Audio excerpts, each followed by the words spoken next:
मंडळी, काही फुलं ही एवढी मनमोहक असतात की ते बघताच क्षणी आपल्याला आकर्षण घेत असतात.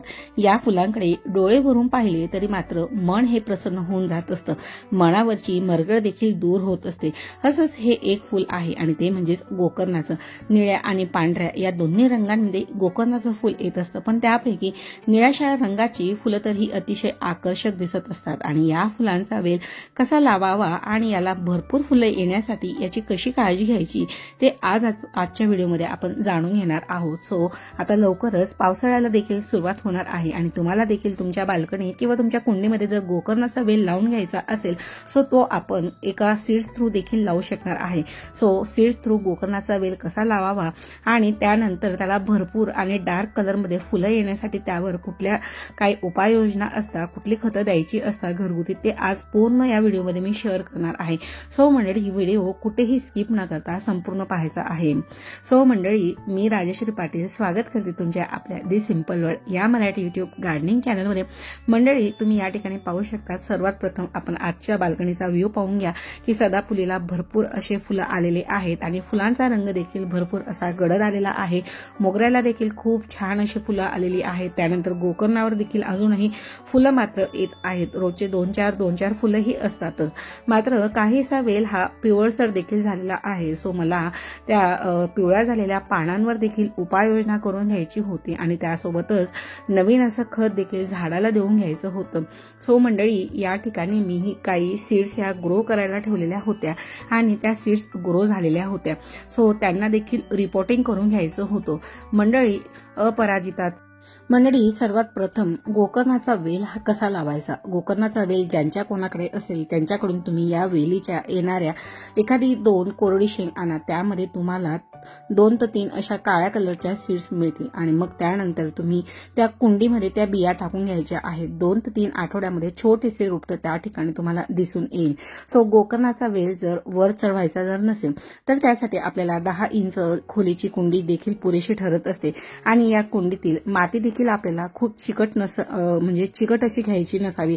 त्यामध्ये माती, थोडीशी वाळू, गांडूळ खत यांचं मिश्रण असलेलं थोडं कोकोपीट असं आपल्याला वेल ड्रेन सॉइल पॉटिंग मिक्सचर या ठिकाणी घ्यायचं आहे. त्याने कुंडीमधील व्यवस्थित जर पॉटिंग मिक्सचर असलं तर त्याने गोकर्ण देखील छान फुलत असतं. सो वेल पॉटिंग मिक्सचर कसं तयार करावं या रिगार्डिंगचा देखील इन डिटेल व्हिडिओ मी तुमच्याशी ऑलरेडी शेअर केलेला आहे. आपली माती जी असते कुंडीतील ती व्यवस्थित आहे किंवा नाही हे जर आपल्याला तपासायचं असेल तर अशा प्रकारे माती मुठ्ठीमध्ये घेऊन तिला बंद करून पाहिजे. जर मातीचा गोळा त्या ठिकाणी तयार झाला तर समजून घ्यायची की आपली माती ही चिकट आहे आणि कितीही वेळा जर ती माती आपण हातामध्ये अशा प्रकारे प्रेस केली आणि जर गोळा त्या ठिकाणी तयार झाला नसेल तर समजून घ्यायचं की आपली माती ही व्यवस्थित आहे आणि भुसभुशीत आहे. याने कुठल्याही प्रकारचा त्रास जो आहे तो झाडांना होणार नाही आणि झाडाची वाढ देखील छान प्रकारे होणार आहे.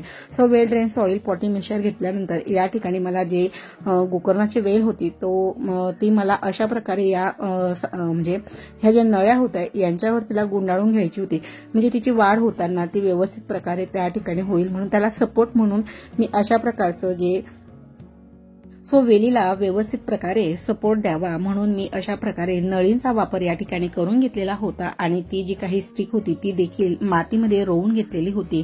त्यानंतर वेळ येत असते ती फर्टिलायझरची. सो सध्या चांगल्या प्रकारचं ऊन आहे, पण या गेल्या 2 ते 4 दिवसात आमच्याकडे देखील भरपूर पाऊस सुरू झालेला आहे.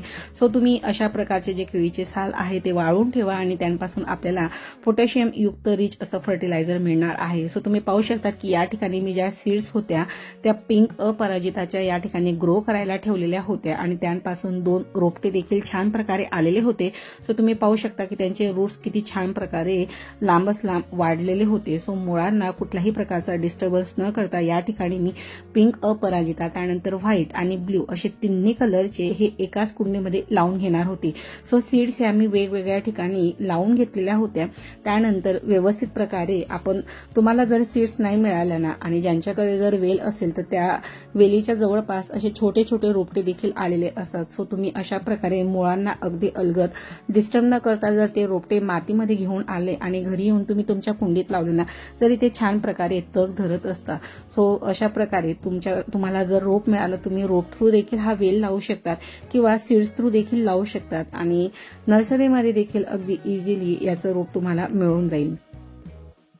सो मंडळी, या ठिकाणी ब्ल्यू कलरचे आणि व्हाईट कलरचे पण देखील जे काही रोपं होते ते मी या कुंडीमध्ये लावून घेणार होती. मला ही जी वेल होती ती भरपूर अशी वर चढवायची नव्हती, त्यासाठी मी तिची अशा प्रकारे जी काही सपोर्ट सिस्टीम जी वेलीची होती ती या ठिकाणी तयार करून घेतलेली होती. त्यानंतर अशा प्रकारे या ठिकाणी सीड्स पासून जे काही रोपं तयार झालेले होते ते देखील या ठिकाणी ग्रो करायला ठेवून दिलेले होते. त्यानंतर 1 ते 2 दिवस ही कुंडी आपल्याला शेडेड एरियामध्येच ठेवायची आहे आणि याला भरपूर असं पाणी देखील घालायचं नाही आहे, कारण की ऑलरेडी तुम्ही पाहू शकता की माती ही थोडी ओलसर आहे. त्यामुळे वातावरणाच्या हिशोबाने तुम्ही सुरुवातीला झाडांना हे पाणी देऊन घ्यायचं आहे. जर तुमच्याकडे देखील सध्या पाऊस असेल तर तुम्ही कुंडीची माती पहिले चेक करा. जर ती 1 इंचपर्यंत तुम्हाला ओलसर वाटत असेल तर अजिबात कुंडीला पाणी देऊ नका. जर 1 इंचच्या खाली जर माती कोरडी वाटत असेल तरच मग मात्र झाडांना पाणी घाला. सो मंडळी, अशा प्रकारे या ठिकाणी मी सर्व रोपं लावून घेतलेली होती. त्यानंतर या वेलीला वाढण्यासाठी पुरेसं ऊन मिळणं देखील तेवढंच गरजेचं आहे. त्यामुळे कुंडी ही अशा ठिकाणी ठेवायची असते जिथं 3 ते 4 तास तरी भरपूर असा सूर्यप्रकाश येत असेल.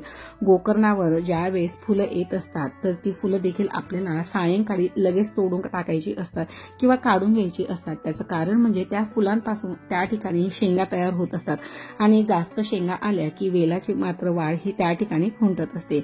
सो मंडळी, अशा छोट्या छोट्या गोष्टी आपल्याला या ठिकाणी फॉलो करायच्या असतात आणि त्या जर आपण वेळोवेळी जर छान प्रकारे फॉलो केला तर त्याने देखील आपल्याला रिझल्ट आपल्या रोपांवर खूप छान प्रकारे आपल्याला दिसून येत असतो. सो मंडळी, या ठिकाणी तुमचं लक्षात आलंच असेल की सीड्स थ्रू आपल्याला ही वेल कशी लावायची आहे. आता त्यानंतर हे आहे माझं जुनं असं गोकर्ण. सो तुम्ही त्याच्या बाजूला पाहू शकतात की फुलंही आहे आणि त्या ठिकाणी शेंग देखील तयार झालेली आहे. पण मात्र या ठिकाणी काही नवीन जे काही रोपं आहेत ते कुंडीतच तयार झालेले आहेत आणि जे काही जुने रोपं होती त्याची मात्र पानं अशी ही पिवळी पडायला लागलेली होती. रोपाची पानं पिवळी पडत होती. त्यानंतर फुलांचं प्रमाणही कमी झालेलं होतं आणि वाढ देखील खुंटलेली होती. सो आता मला या ठिकाणी याला व्यवस्थित प्रकारे याला सपोर्ट देखील लावून घ्यायचा होता. त्यानंतर पिवळी झालेली जी काही पानं होती त्याच्यावर देखील आपल्याला उपाय करायचा होता आणि सर्वात प्रथम म्हणजे याला आपल्याला खत देखील देऊन घ्यायचं होतं. म्हणून शक्य होईल तेवढी हाताने जेवढी पिवळे पानं काढता येतील तेवढे आपल्याला काढून घ्यायची असतात, कारण की एक प्रकारचा रोग म्हणा किंवा आजार असो किंवा कुठलंही एक कीटक जे असतं ना ते या पानांमध्ये असतं आणि त्यानेच त्यावर संपूर्ण हे रोग जे काही रोप असतं ना ते खराब होत असतं. सो काहीसा जो काही माझा वेल आहे तो हिरवागार आहे आणि काहीसा जो भाग आहे बराच असा तो खराब झालेला आहे. सो त्यावर आपल्याला एक घरगुती असा लिक्विड स्प्रे देखील करून घ्यायचा आहे, जेणेकरून याचा जो पिवळसरपणा आहे तो देखील त्याने कमी होण्यास मदत होणार आहे.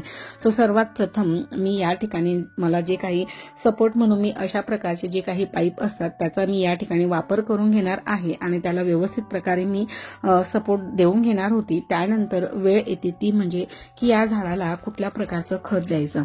सो सर्वात प्रथम तुम्ही जर 1 चमचा चहा पावडर मातीत मिक्स करून दिला, त्यानंतर तुम्ही त्यामध्ये कंपोस्ट, गांडूळ खत, शेणखत देऊ शकतात आणि त्यानंतर झाडाला पाणी देऊन घ्यायचं आहे आणि त्यानंतर 5 ते 6 दिवसांनंतर आपल्याला हे रोपामध्ये छान प्रकारची वाढ देखील आपल्याला पाहायला मिळत असते. सो मंडळी, सुरुवातीला अगदी हलके असे खत आपल्याला देऊन घ्यायचे आहे. सो मी या ठिकाणी पिवळे झालेले पानं आणि जे काही कोरड्या झालेल्या ब्रांचेस होत्या त्या या ठिकाणी रिमूव्ह करून घेत होती. खराब झालेले जे काही ब्रांचेस होत्या त्या वेळोच्या वेळी आपल्याला या ठिकाणी कटिंग प्रूनिंग करून घ्यायची असते, ज्याने वेलीला ग्रोथ होण्यास देखील मदत होत असते. सो मंडळी, आता वेळ आली होती ती खताची. सो मी या ठिकाणी अगदी गांडूळ खत देऊन घेणार होती. सो तुम्ही पाहू शकतात की अशा प्रकारचं माझ्याकडे वर्मी कंपोस्ट होतं, तर मी तर या ठिकाणी 1 ते 2 मूठ एवढं वर्मी कंपोस्ट घेतलेलं होतं आणि त्यामध्ये नंतर 1 चमचा एप्सम साल्ट टाकून घेतलेलं होतं. सो एप्सम साल्टचे फायदे काय असतात हे मी बऱ्याच वेळेस माझ्या व्हिडिओ थ्रू देखील तुम्हाला सांगितलेलं आहे. सो मंडळी, या ठिकाणी 2 मूठ गांडूळ खतामध्ये 1 चमचा एप्सम सॉल्ट घेतलेलं होतं. यामध्ये मॅग्नेशियम आणि सल्फर सारखे पोषक घटक असतात जे प्लांट्सला खूप फायदेशीर असतात. त्यामुळे तुम्ही याचा वापर झाडांना फुलं येण्यासाठी नक्कीच करू शकतात. यामुळे झाडांना फुले देखील येण्यास मदत होत असते, तसंच झाड हे अधिक झपाट्याने वाढत असते. त्याचप्रमाणे एप्सम सॉल्टच्या वापराने झाडं हे हिरवीगार राहण्यास देखील मदत होत असतात. सो याचा वापर आपण हे डायरेक्ट मातीमध्ये देखील मिक्स करू शकतो किंवा एखाद्या वेळेस आपण 1 1 ते 1.5 लिटर पाण्यामध्ये त्याला मिक्स करून देखील झाडाला त्याचा स्प्रे करू शकतो. आणि जर झाडाला स्प्रे केला तर त्यामध्ये असणाऱ्या घटकांमुळे झाडांना देखील कीड लागत नसते. सो तुम्हाला वाटत असेल की झाडांना भरपूर अशी फुलं यावी तर तुम्ही खतामध्ये देखील रॉक सॉल्ट असो किंवा एप्सम सॉल्टचा वापर करू शकतात आणि ते झाडांना देऊ शकता.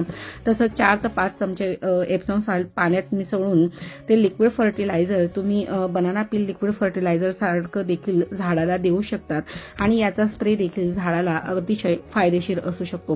फक्त ज्यावेळेस आपण एप्सम सॉल्टचा वापर हा थोडा काळजीपूर्वक झाडावर करायचा असतो, त्यामुळे झाडावर किंवा रोपांवर याचा डायरेक्ट स्प्रे करू नये, त्यामुळे झाड हे खराब होऊ शकते. याचा वापर हा आपण मातीत करायला हवा. रोपांवर रॉक सॉल्ट सारखा वापर केल्याने झाडे मरण्याची शक्यता असते. त्यामुळे जर तुम्हाला स्प्रे करायचा असेल तर तुम्हाला अगदी लाईट इफेक्ट त्याला करावा लागेल किंवा त्याला डायल्यूट करून वापरावं लागेल. पण त्यापेक्षा बेटर ऑप्शन एक आहे की तुम्ही याला डायरेक्ट मातीमध्ये मिक्स करून झाडाला देऊ शकता किंवा अशा प्रकारे गांडूळ खत असो किंवा शेणखत असो त्यामध्ये मिक्स करून देखील तुम्ही झाडाला देऊ शकता. सो या ठिकाणी जे काही गोकर्णीचं झाड होतं त्याला या ठिकाणी खत देऊन झालेलं होतं. सो यानंतर खत दिल्यानंतर आताचं जे खत आहे ते झाडासाठी थंड ठरणार आहे, कारण की वातावरण देखील उष्ण आहे, दमट आहे. त्यामुळे गांडूळ खत सध्या देणं हे झाडाच्या फायदेशीर आहे. त्यानंतर मंडळी, आपण आपल्या स्वयंपाकघरात डोकावून कधी विचार केला आहे की बेकिंग सोड्याचा वापर आपण नेहमी फक्त भजी, कुकीज, केक या व्यतिरिक्त झाडांवर देखील त्याचा वापर होऊ शकतो. झाडांवर देखील हा अतिशय मॅजिकल असा स्प्रे तयार होऊ शकतो. बेकिंग सोड्यामध्ये बुरशीनाशक गुणधर्म आहेत, जे बुरशी आणि इतर जे काही मिलीबग सारखे घटक असतात त्यांचे जे काही प्रॉब्लेम्स असतात त्यांना सॉल्व्ह करण्याचं काम हे करत असतं. सो या ठिकाणी मी अर्धा लिटर पाण्यामध्ये अर्धा टेबलस्पून जे काही बेकिंग सोडा होता तो मी या ठिकाणी स्प्रे करायला घेतलेला होता. मंडळी, बेकिंग सोडा आणि बेकिंग पावडर दोन्ही वेगवेगळ्या गोष्टी आहेत, त्यामुळे बेकिंग पावडरचा आपल्याला या ठिकाणी वापर करायचा नाही आहे.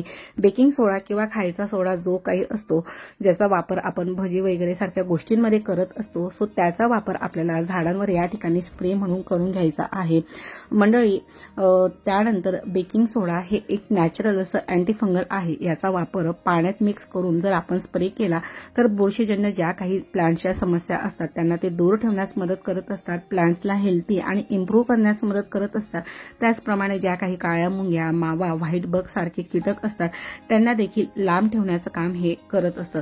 त्यामुळे 8 दिवसातून एकदा जर तुम्ही हा स्प्रे झाडांवर केला तर पानं पिवळी पडणे किंवा झाडांवर सारखी कीड जर येत असेल तर तुम्ही अशा प्रकारे सोड्याचा स्प्रे मात्र नक्की झाडांवर करून पहा आणि त्याचा 100% रिझल्ट हा तुमच्या झाडांवर देखील नक्की दिसून येईल. सो मंडळी, अशा प्रकारे या ठिकाणी आपण सीड्स पासून रोपं देखील तयार केली, नंतर ती रोपं देखील रिपॉटिंग केली, त्यानंतर झाडाला खत देखील देऊन घेतलेलं होतं. सो मंडळी, यापैकी तुमच्या झाडावर जर गोकर्णाच्या किंवा अपराजिताच्या झाडावर कुठल्याही समस्या असतील तर त्यावर तुम्ही त्याच्या समस्यांचा तोडगा नक्की शोधून घ्या आणि त्याप्रमाणे त्यावर नक्कीच उपाययोजना करा, जेणेकरून तुमचं वेल हे हिरवगार आणि भरभरून फुलं देण्यासाठी तयार राहील. सो अजूनही जर त्याला तुम्ही खत दिलं नसेल तर त्याला वेळोवेळी खत घाला. 15 दिवसातून एकदा सॉलिड फॉर्म आणि एकदा लिक्विड फॉर्ममधलं फर्टिलायझर नक्की द्या. अपराजिताच्या रिगार्डिंग देखील बरेच असे व्हिडिओ मी चॅनलवर शेअर केलेले आहे, सो नक्की त्या व्हिडिओना देखील भेट द्या.